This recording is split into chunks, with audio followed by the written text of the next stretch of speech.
দুর্গাপুর থেকে বীরভূমের উদ্দেশ্যে রওনা দিলেন মুখ্যমন্ত্রী। বন্যা পরিস্থিতি খতিয়ে দেখতে গত কয়েকদিন ধরে জেলা সফরে রয়েছেন মুখ্যমন্ত্রী মমতা বন্দ্যোপাধ্যায়। সোমবার বর্ধমান প্রশাসনিক বৈঠক সেরে বাঁকুড়ার বর্জরা এলাকায় গিয়ে বন্যা দুর্গতদের সঙ্গে কথা বলার পাশাপাশি তাদের ত্রাণ বিলি করেন তিনি।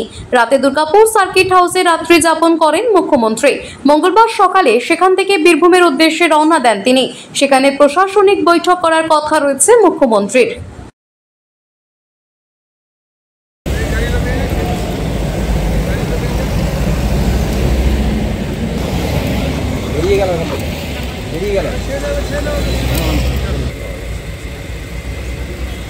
দিদি দিদি দিদি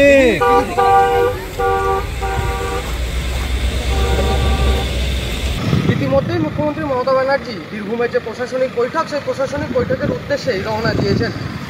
গতকালকে পূর্ব বর্ধমান এবং পশ্চিম বর্ধমানের যে বর্জরা মানাচড় এলাকাগুলি ছিল, যা দীর্ঘদিন বৃষ্টির ফলে প্লাবিত হয়ে গেছিল ডিবিসির জল ছাড়ার ফলে, সেই এলাকাগুলিতে নিজেই সরজমিনে তিনি দেখে এসেছিলেন এবং আজকে সকালবেলাতেই তিনি এই যে দুপুরবেলায় 12টা নাগাদ তিনি এই যে দুর্গাপুরের সার্কিট হাউস সম্পন্ন, সেই সার্কিট হাউস থেকে ইতিমধ্যে রওনা দিয়েছেন বীরভূমের যে প্রশাসনিক বৈঠকের আয়োজন করা হয়েছে সেখানে।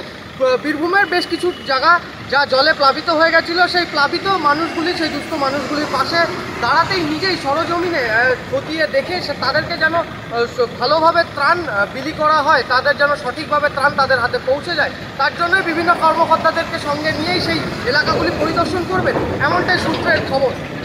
দুর্গাপুর থেকে দেবজ্যোতি ঘোষ, টিভি নিউজ 20। সুলভ সঠিক চিকিৎসার একমাত্র প্রতিষ্ঠান বিবেকানন্দ হসপিটাল। 24 ঘন্টা emergency service, blood bank, trauma care. আপনাদের সেবায় আমরা তৎপর।